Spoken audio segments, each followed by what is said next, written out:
नमस्कार मेरे प्यारे भाइयों, मैं हूं अभी और आप सुन रहे हैं हॉरर कहानी, वो भी मेरी जुबानी। आज की रात कुछ अलग है क्योंकि आज की ये कहानी एक ऐसे शख्स की है जिसने मौत को बहुत करीब से देखा है। उस शख्स का नाम है अमरजीत और जो कुछ उसके साथ हुआ उसे सुनकर आपकी रूह कांप उठेगी। लेकिन कहानी शुरू करने से पहले अगर आप हमारे चैनल पर नए हैं तो सब्सक्राइब कीजिए, और हां, अगर आप चाहते हैं कि आपका नाम अगली कहानी में लिया जाए तो कमेंट में अपना नाम और अपने शहर का नाम जरूर लिखिए। तो चलिए यह कहानी अमरजीत जी के पॉइंट ऑफ व्यू से सुनते हैं। नमस्ते दोस्तों, मेरा नाम अमरजीत सिंह है। उम्र है कोई 45 बरस। पेशा यही जो सामने ये बड़ा सा लोहे का दानव खड़ा है, इसे दुनिया ट्रक कहती है और इसे चलाने वालों को ट्रक ड्राइवर। बस यही मेरा पेशा है, यही मेरी पहचान। इसी केबिन में बैठे बैठे मेरी जवानी के 22 बरस गुजर गए। स्टीयरिंग थामे हाथों की हथेलियां मोटी हो गई हैं, लकीरों से ज्यादा इन पर गहरे घट्टे पड़ गए हैं। लोग कहते हैं जिंदगी के इस पड़ाव पर आदमी की चाल धीमी होने लगती है, सोच ठहरने लगती है। पर मैं कहता हूं इस उम्र में आदमी पकता है। जिंदगी के उतार चढ़ाव, धूप छांव, अच्छे बुरे रास्ते, सब कुछ देख भाल चुका होता है और मैंने तो बहुत कुछ देखा है। कश्मीर की बर्फीली चुप्पी से लेकर केरल की उमस भरी रातों तक हर राज्य की धूल मेरे इस ट्रक के केबिन में जमी है। लेकिन आज जो कहानी मैं सुनाने जा रहा हूं वो मेरे जीवन का सबसे डरावना, सबसे हैरतअंगेज और सबसे रहस्यमय सफर था। यह किसी किताबी किस्से जैसी नहीं है, ये वो हकीकत है जो आज भी मेरी नींद में कई बार सांसें थमा देती है। ये कहानी है एक ऐसी काली रात की जिसने मुझे यकीन दिला दिया कि इस दुनिया में वो सब कुछ मौजूद है जिसे हम नहीं देख पाते, जिसे हम नहीं समझ पाते, और कभी कभार बहुत ही दुर्लभ मौकों पर उसका सामना हो जाता है।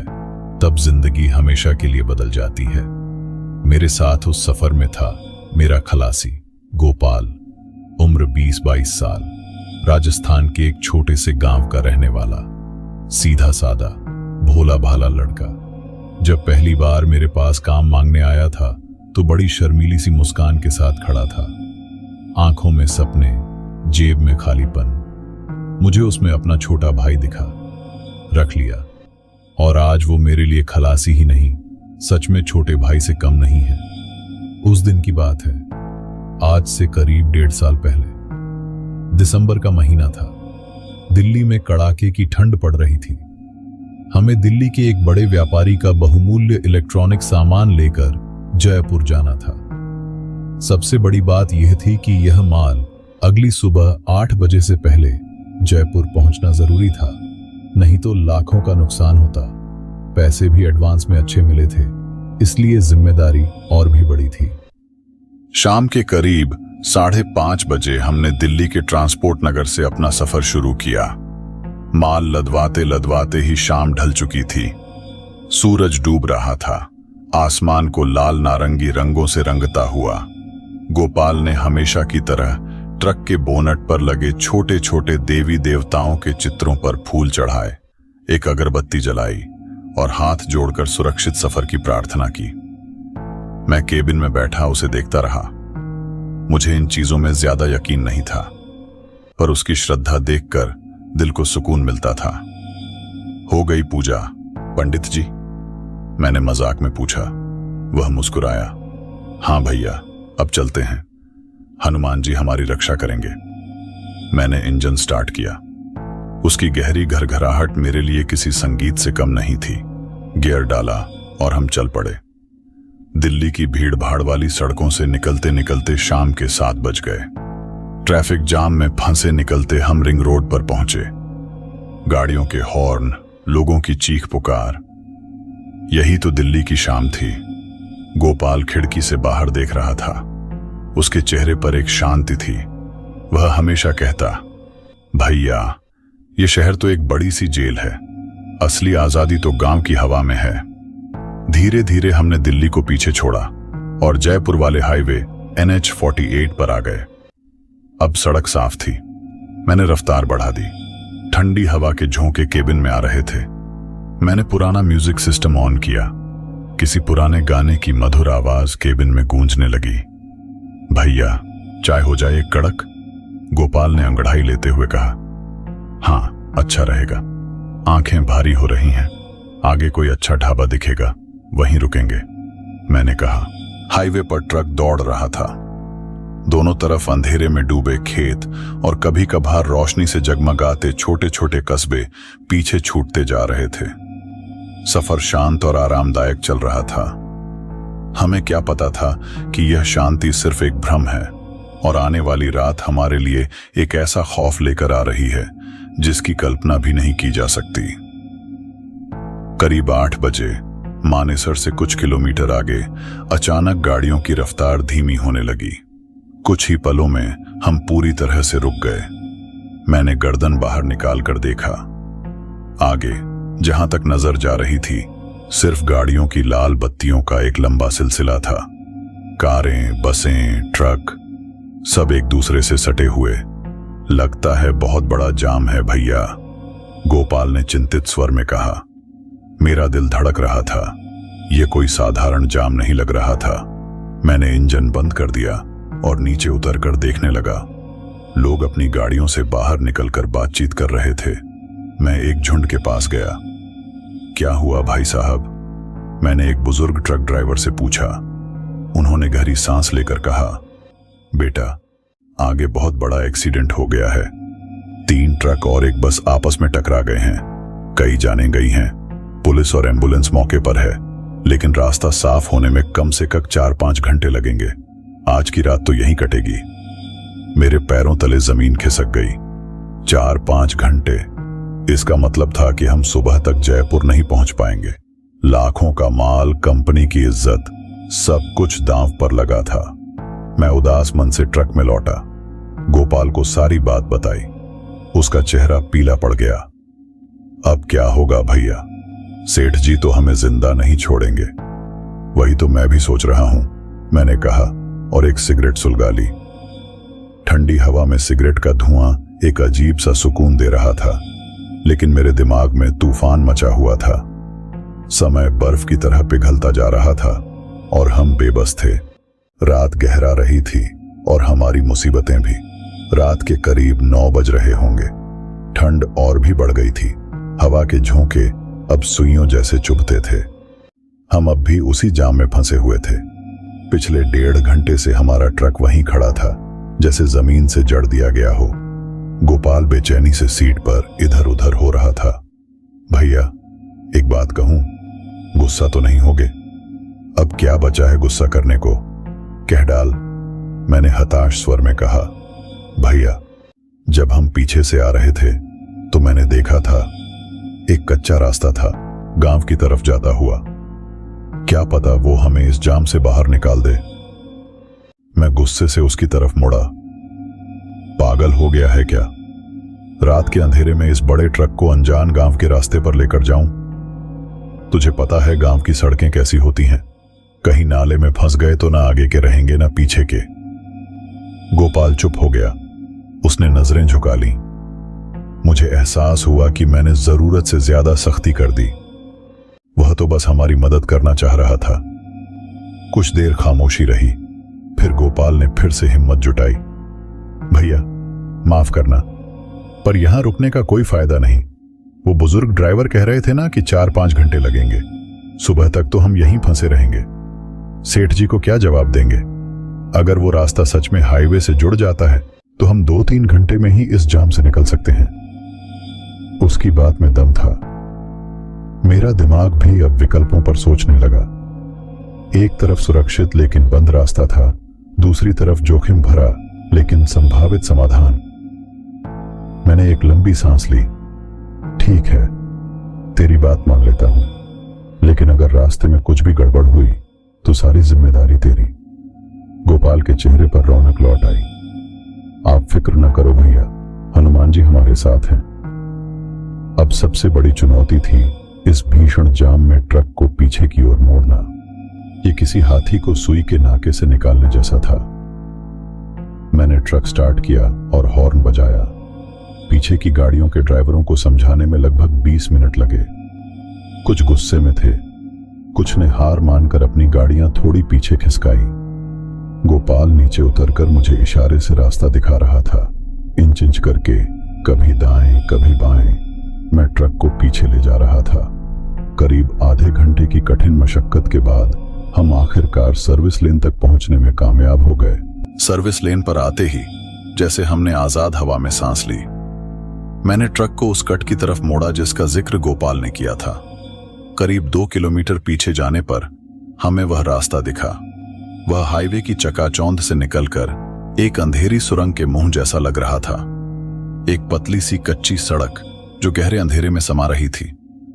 सड़क के शुरुआत में ही एक ढाबा था, या कहें उसका अवशेष। टीन की जर्जर छत, टूटी फूटी चारपाइयां और एक टिमटिमाता हुआ बल्ब जो अपनी आखिरी सांसें गिन रहा था। ढाबे के सामने एक अंगीठी थी जिसमें कोयले धीमी आग पर सुलग रहे थे। भैया, यहीं से पूछ लेते हैं रास्ते के बारे में, गोपाल ने सुझाव दिया। हम दोनों ट्रक से उतरे और ढाबे की ओर बढ़े। अंगीठी के पास एक उम्रदराज आदमी बैठा था। उसने हमें देखा, पर उसके चेहरे पर कोई प्रतिक्रिया नहीं थी। ना स्वागत, ना आश्चर्य, बस एक खाली भाव। राम राम चाचा, मैंने आवाज लगाई। उसने धीरे से सिर उठाया। उसकी आंखें गहरी और भेदक लग रही थीं। राम राम।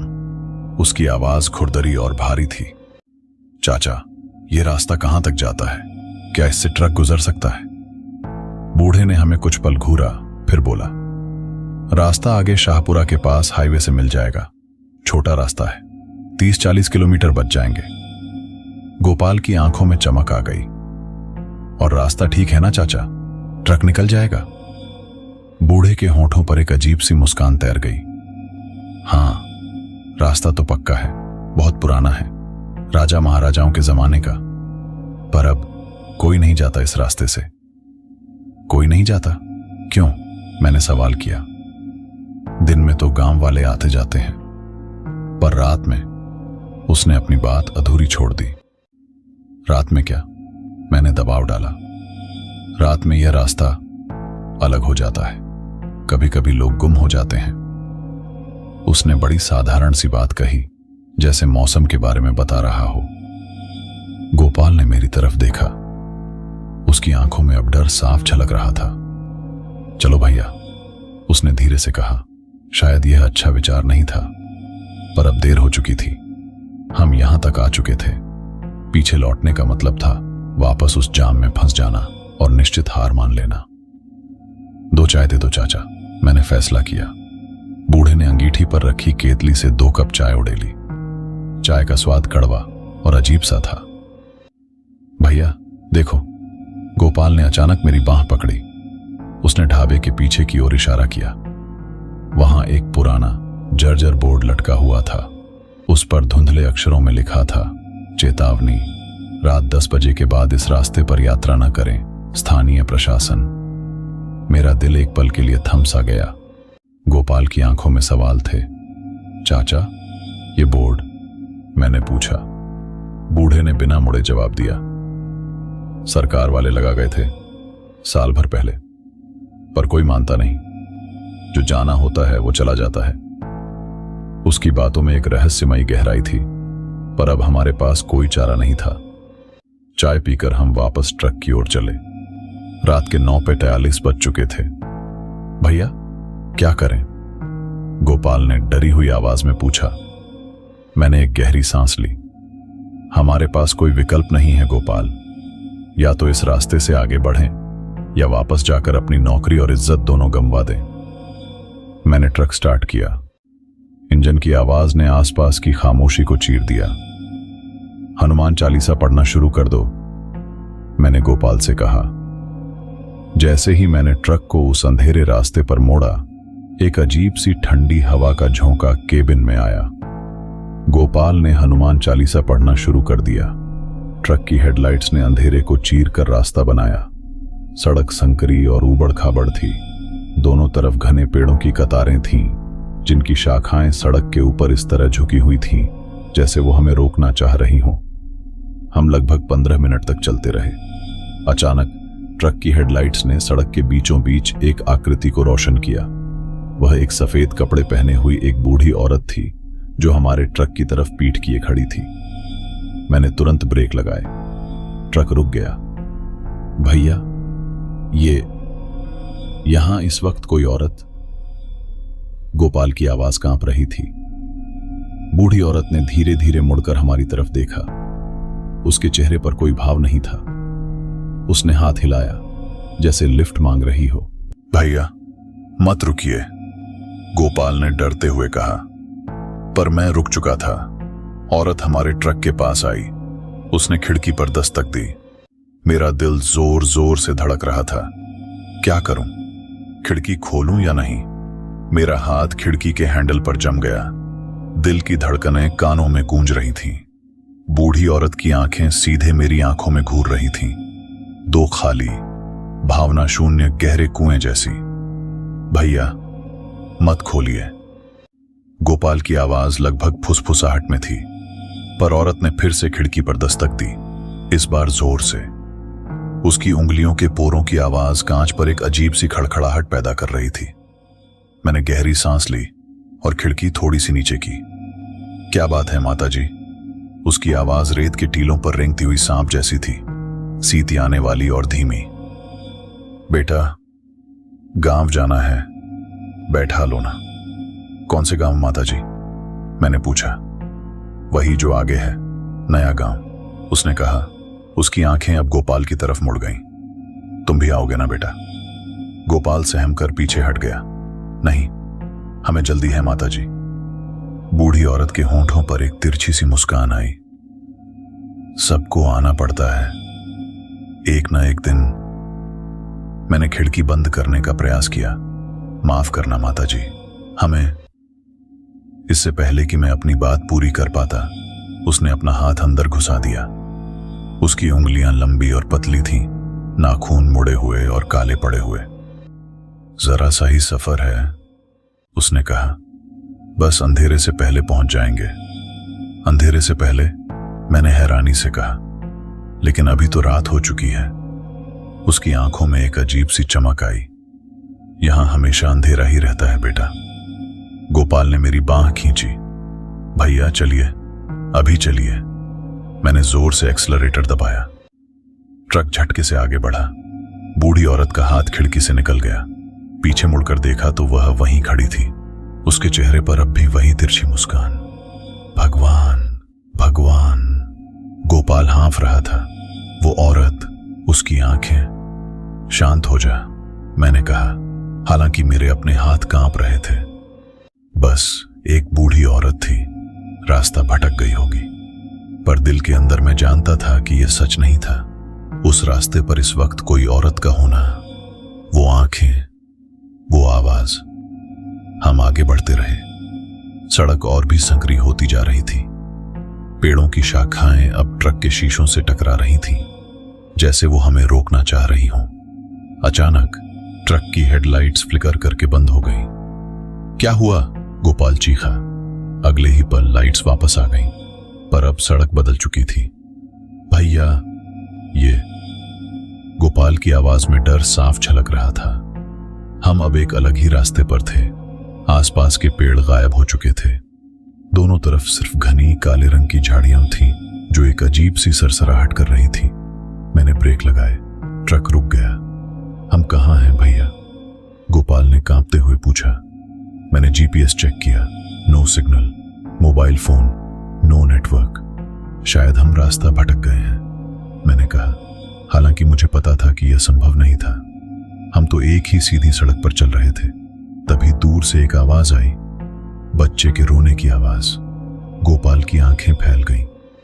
सुनिए भैया, कोई रो रहा है। शायद जानवर होगा, मैंने कहा, पर आवाज साफ थी। एक छोटे बच्चे का रोना। आवाज करीब आती गई। अब वह साफ सुनाई दे रही थी। मां, मां। गोपाल ने मेरी बांह पकड़ ली। भैया, कोई बच्चा है, हमें मदद करनी चाहिए। नहीं, मैंने सख्ती से कहा। यहां किसी बच्चे का इस वक्त होना संभव नहीं है। बैठे रहो। पर गोपाल ने दरवाजा खोल दिया। भैया, वो देखो, वहां खड़ा है। सचमुच सड़क के किनारे एक छोटा लड़का खड़ा था, लगभग 5-6 साल का। उसने सफेद कुर्ता पायजामा पहना हुआ था और वह जोर जोर से रो रहा था। मैं उसे लेकर आता हूं, गोपाल बोला। रुक, मैंने चिल्लाया, पर बहुत देर हो चुकी थी।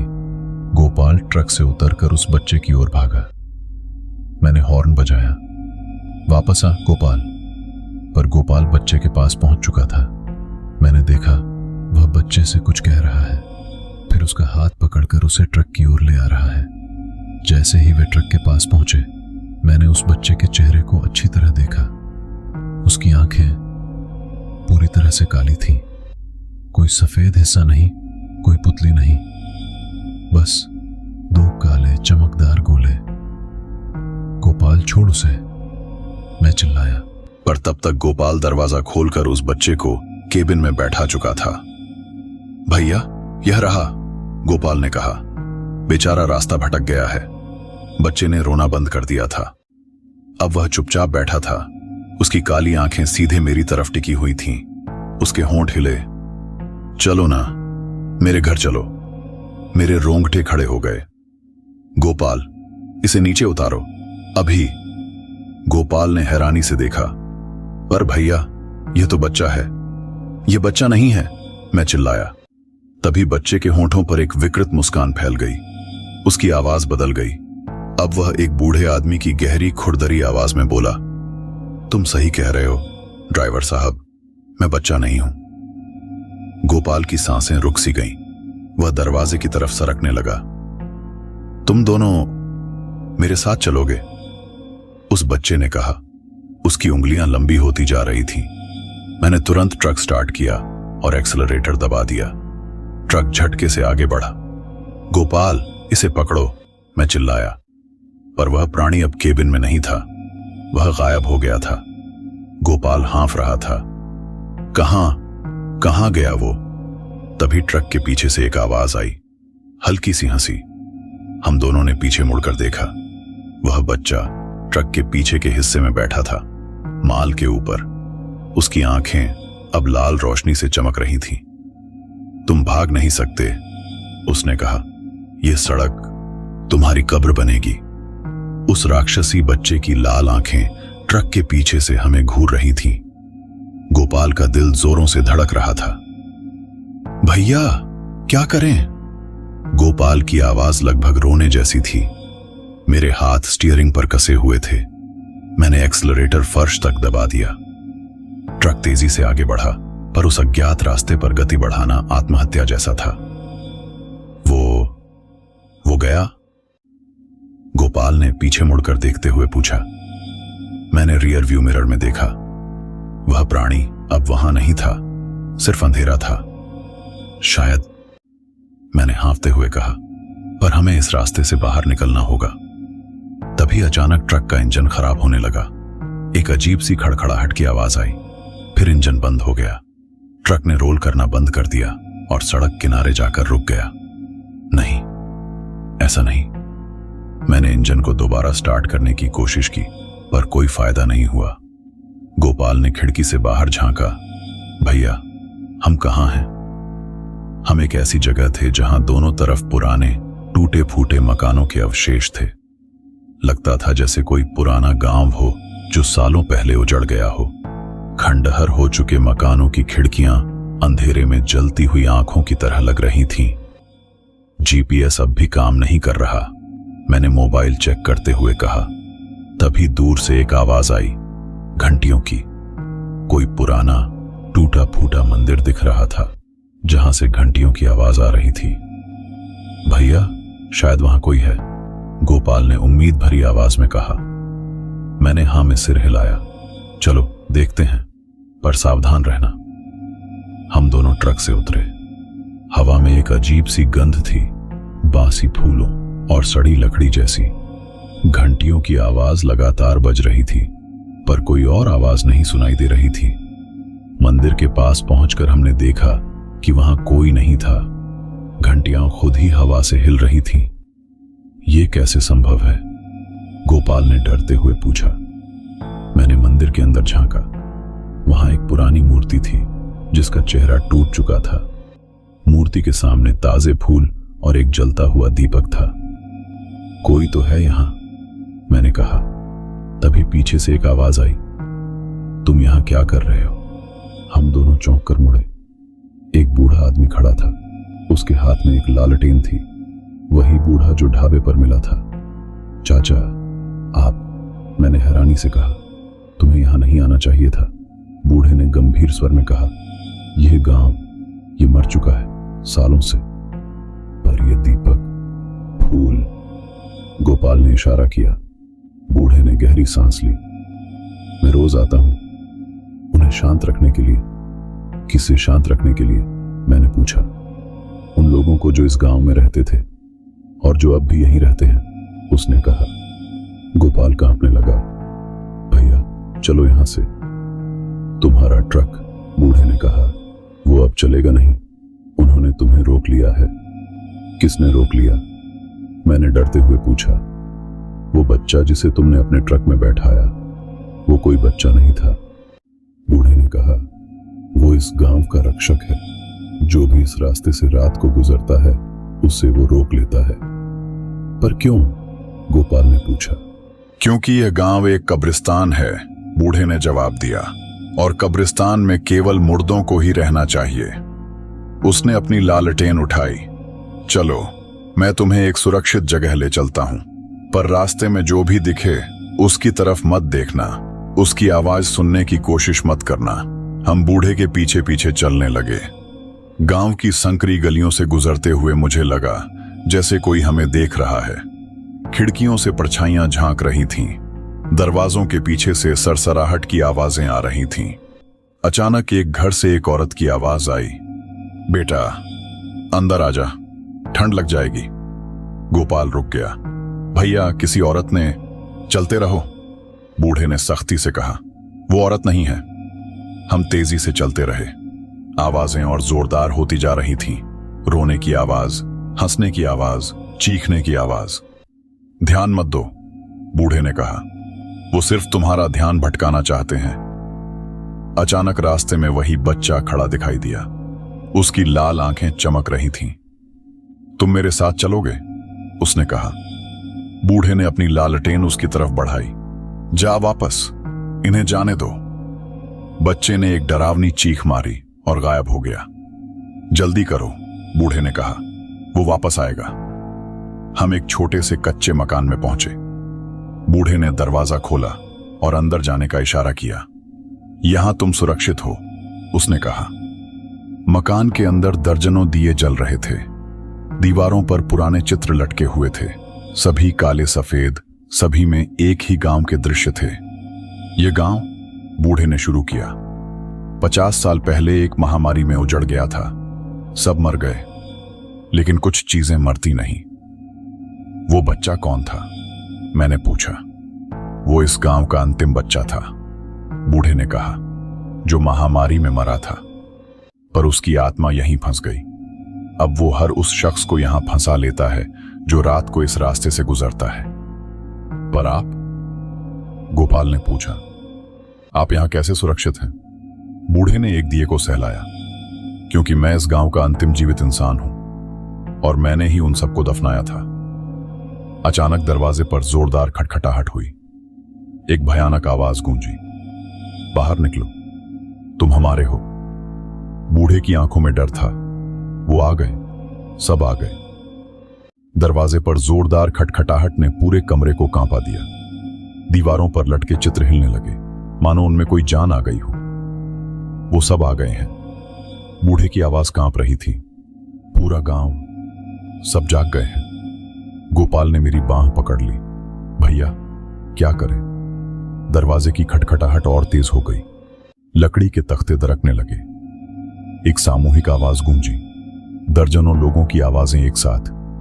हमें अंदर आने दो, हम तुम्हें चाहते हैं। बूढ़े ने जल्दी से एक तख्ता हटाया जिसके पीछे एक छिपा हुआ रास्ता था। इधर आओ, जल्दी करो। हम तीनों उस संकरे रास्ते में घुसे। पीछे से दरवाजे के टूटने की आवाज आई। बूढ़े ने रास्ता बंद कर दिया। अंधेरे में हम तेजी से आगे बढ़े। रास्ता एक सुरंग जैसा था। नीचे उतरते हुए ठंडा और नम। ये कहाँ जाता है? मैंने पूछा। मंदिर की तहखाने में, बूढ़े ने जवाब दिया।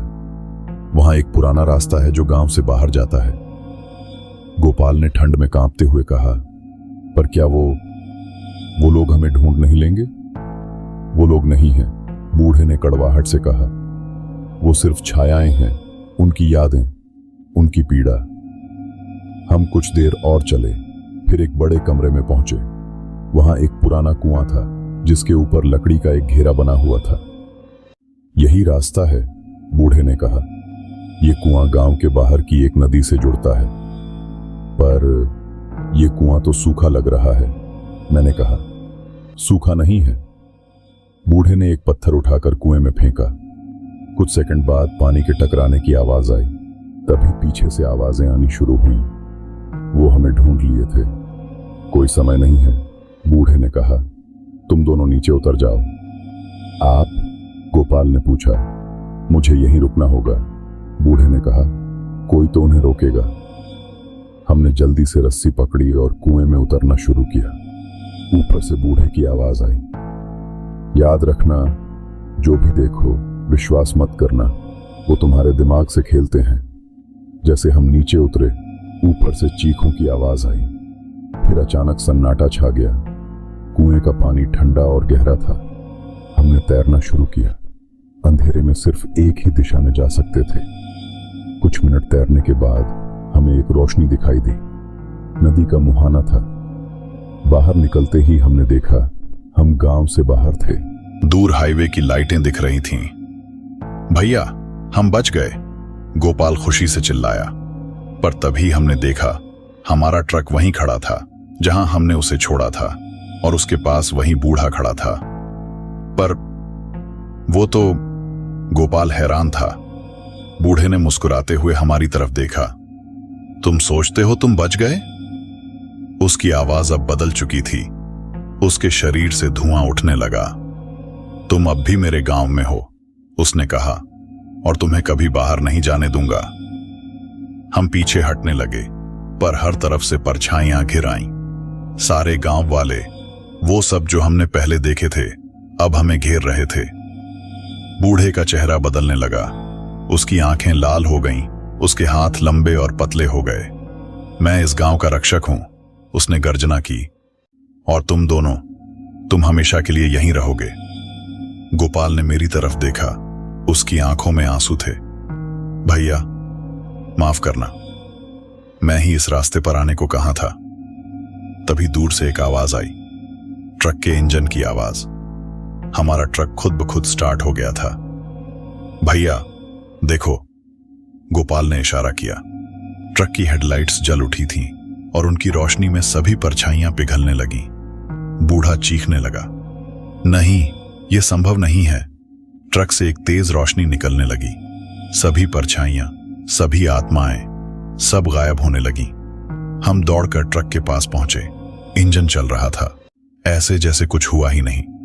चलो भैया, चलते हैं, गोपाल ने कहा। हम ट्रक में चढ़े। मैंने गियर डाला और ट्रक को हाईवे की ओर मोड़ दिया। पीछे मुड़कर देखा तो वह गांव गायब हो चुका था। सिर्फ खाली मैदान था। क्या सब सपना था? गोपाल ने पूछा। मैंने जवाब नहीं दिया। स्टीयरिंग व्हील पर मेरे हाथ अब भी कांप रहे थे।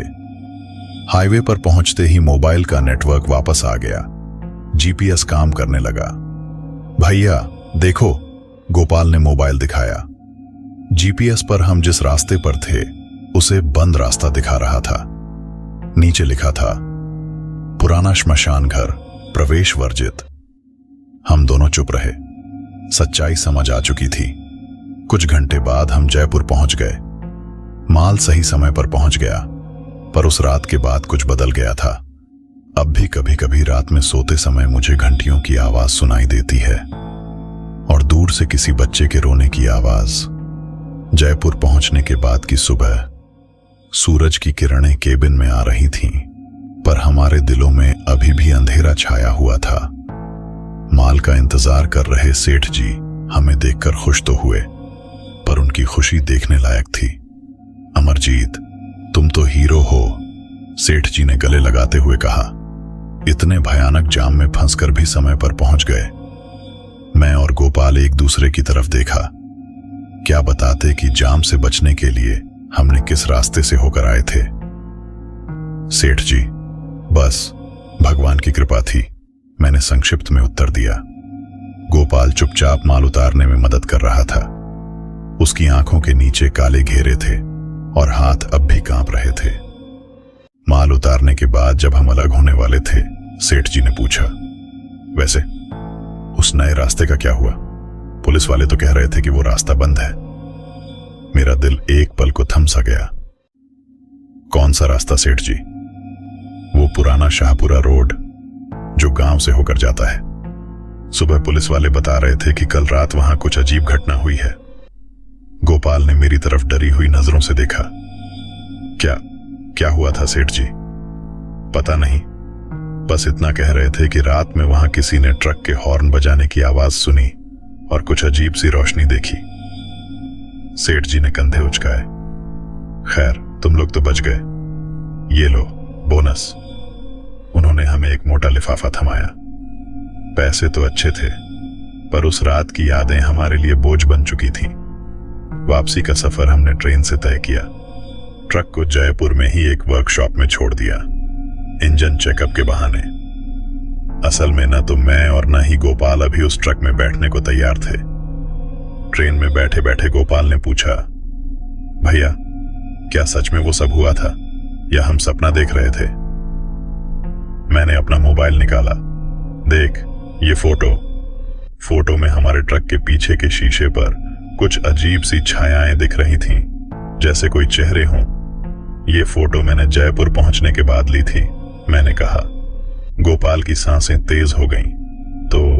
तो सब सच था? हाँ, मैंने कहा, पर अब हमें भूल जाना चाहिए। पर भूल पाना इतना आसान नहीं था। दिल्ली लौटने के एक हफ्ते बाद की बात है। मैं अपने कमरे में सो रहा था कि अचानक रात में फोन की घंटी बजी। हेलो, मैंने नींद में उठाया। दूसरी तरफ से सन्नाटा था। फिर एक धीमी परिचित आवाज आई, तुम भूल गए, पर हम नहीं भूलते।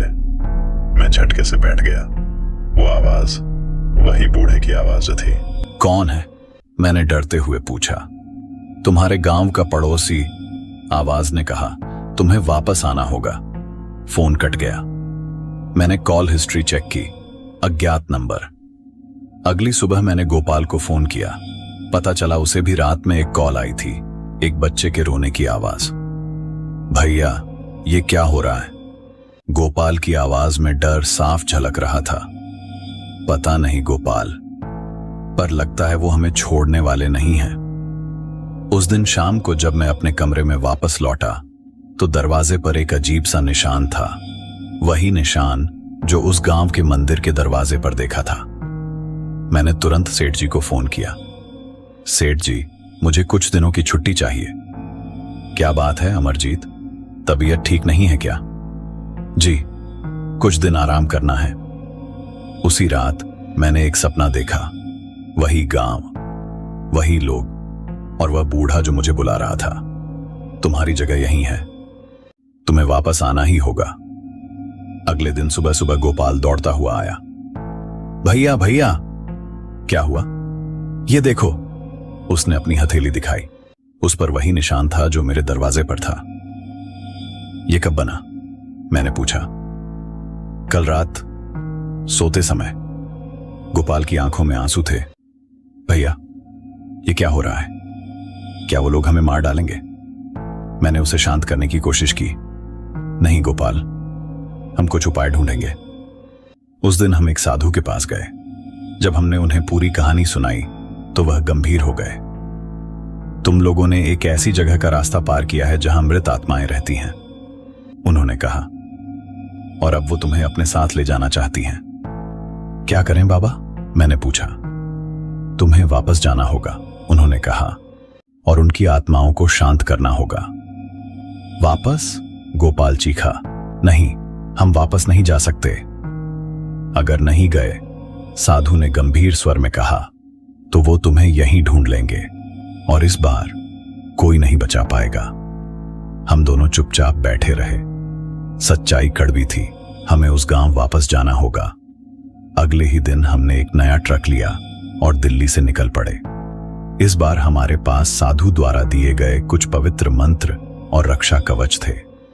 रास्ते में गोपाल ने पूछा, भैया क्या हम सच में वापस जा रहे हैं? हाँ गोपाल, इस बार भागने से काम नहीं चलेगा।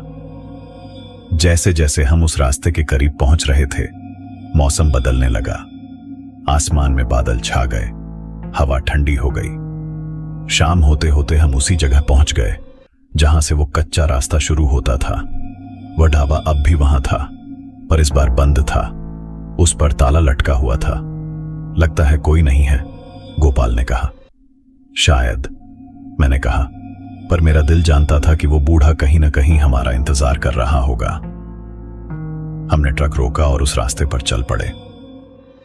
इस बार दिन का उजाला था, पर भय वैसा ही था।